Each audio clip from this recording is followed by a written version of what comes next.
What if I told you that the single most powerful thing you do every day takes only 3 seconds, and it's something you've never actually thought about? You do it at job interviews. You do it sealing deals. You've done it thousands of times in your life, and it is a handshake. But here's the thing.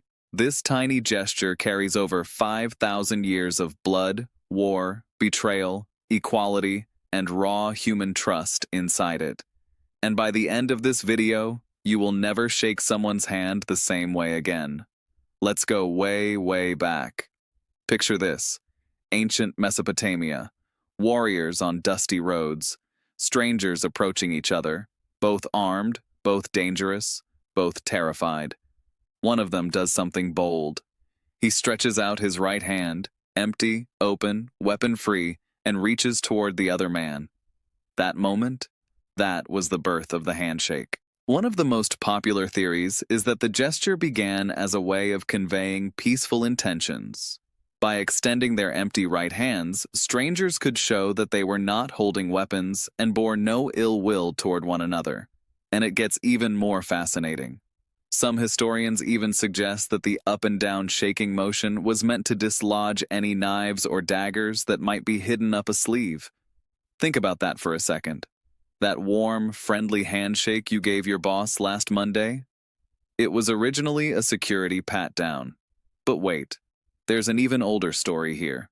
One of the earliest known depictions of a handshake is an ancient Assyrian stone relief from the 9th century BC depicting the Assyrian king Shalmaneser III clasping the hand of the Babylonian king Marduk Zakir Shumi the Friar to seal a royal alliance. Kings, stone carvings, 3,000 years ago, and the meaning was already the same. I trust you. Do you trust me? And then there was ancient Babylon, where the handshake touched the divine. In ancient Babylonia, a new king was required to grasp the hands of a statue of Marduk, the civilization's chief deity, signifying the transfer of divine power from god to ruler. A handshake wasn't just a greeting, it was a ritual, a sacred bond between worlds. Now here's a part that gave me chills when I first learned it. The ancient Greeks had a word for the handshake, dexiosis, and they didn't just use it to greet friends, they carved it into stone, on graves. In ancient Greek funerary art, handshakes were depicted on funeral stones, showing the deceased bidding farewell to their loved ones with a final clasped hand. The handshake wasn't just about the living, it was the last thing you did before leaving this world. A final seal of love, a final act of trust. And Homer, the greatest storyteller of antiquity, he got it too. The epic poet Homer described handshakes several times in both his Iliad and Odyssey, most often in relation to pledges and displays of trust. When warriors in Homer's world shook hands, it wasn't casual. It was a vow carved deeper than any contract. Then came the Romans, and they made it even more serious.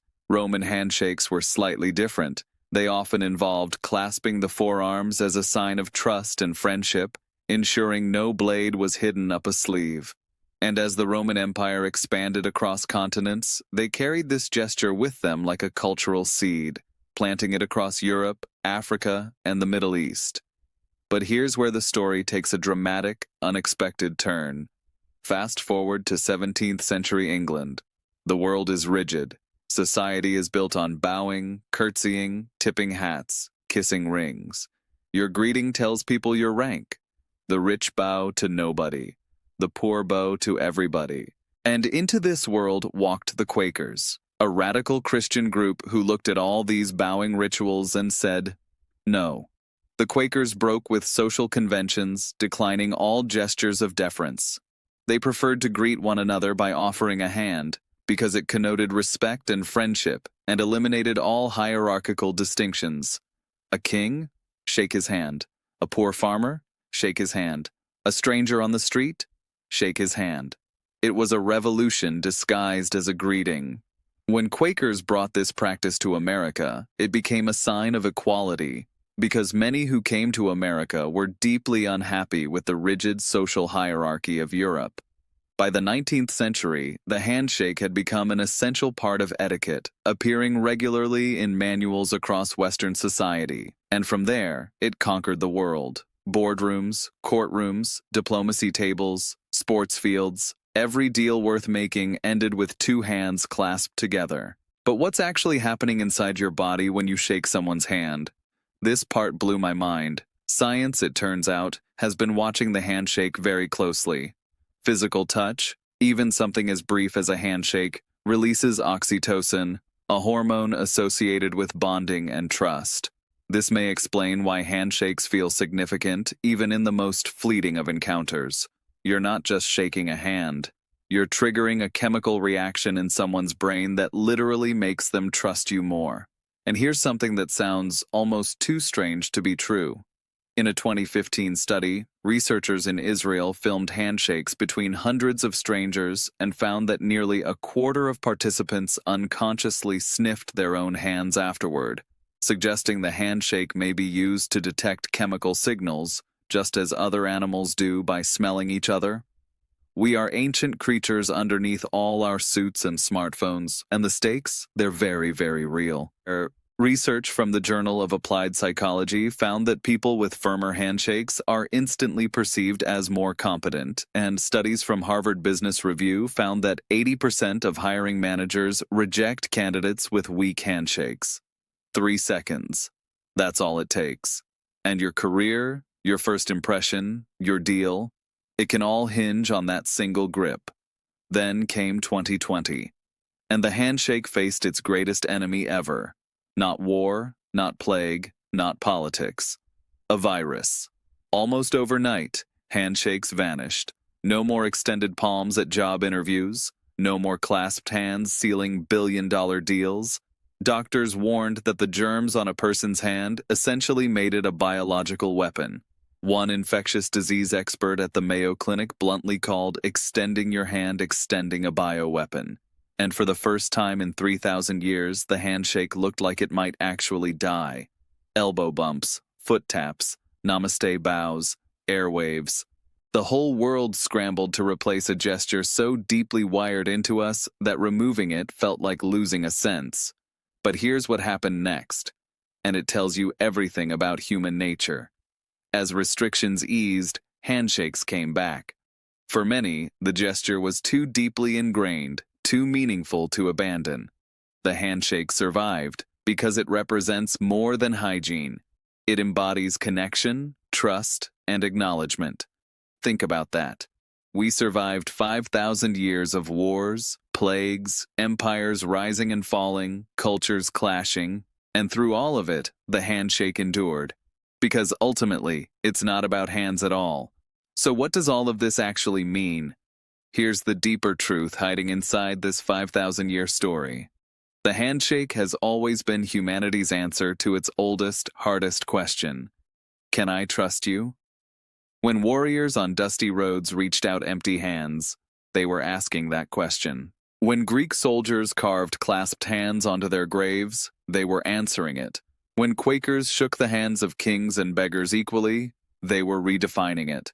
When you reach out your hand in a job interview today, your brain, your body, your chemistry, they're all still asking the same ancient question. Trust is not automatic. Trust is built. And for thousands of years, humans found one small, powerful, universal way to begin building it. A simple, open hand. An act of vulnerability, of willingness, of saying, I come in peace, I mean you no harm, I am here. As Professor Juliana Schroeder of UC Berkeley put it, even though handshakes aren't literally used to check whether the other person is holding weapons anymore, they've maintained their signal of showing good intentions. The weapon is gone, the meaning never left.